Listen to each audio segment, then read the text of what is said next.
Hello friends, ऋतुजाज रेसिपीमध्ये तुमचं मनापासून स्वागत आहे। आज माझी थोडी तब्येत बरी नसल्यामुळे माझी आई आपल्या सगळ्यांसाठी खास आषाढ स्पेशल रेसिपी बनवणार आहे। तर आज आई गरमागरम आणि चविष्ट असे फुनके तयार करणार आहे। असं म्हणतात आषाढ महिन्यात एकदा तरी हा पदार्थ खायला हवा। चला वेळ न घालवता रेसिपीला सुरुवात करूया।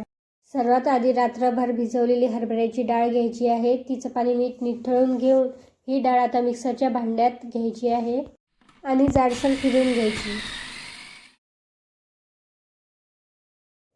ही जाडसर वाटलेली डाळ आता एका चमच्याने फिरवून घ्यायची आहे। आता ही डाळ एका भांड्यात काढून घ्यायची आहे, म्हणजे पुढे यामध्ये बाकीचे साहित्य घालून फुनक्यांचं मिश्रण तयार करू। या मिश्रणात आता गव्हाचे पीठ आणि बेसन घालूया।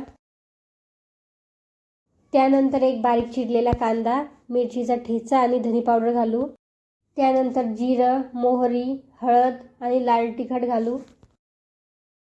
मीठ चवीनुसार घालायचं। त्यानंतर भरपूर असा कोथिंबीर आणि ओवा घालायचा। आता गॅसवर एक भांडं ठेवून त्यामध्ये भरपूर पाणी घालायचं आणि पाण्याला छान उकळी येऊ द्यायची। आता एका चाळणीला तेल लावून ती चाळणी ह्या भांड्यावर ठेवूया। पाण्याला चांगली उकळी येईपर्यंत हे मिश्रण आपण मिक्स करून घेऊया आणि याचा एक डो बनवून घेऊया।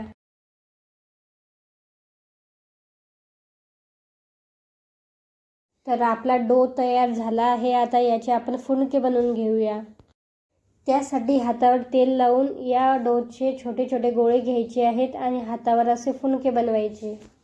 या फुनक्याची खास गोष्ट म्हणजे आपल्या बोटाचे ठसे या फुनक्यांवर उमटायला हवे आणि त्याचा छान आकार बनायला हवा। असे सर्व फुनके आपण बनवून घेऊया।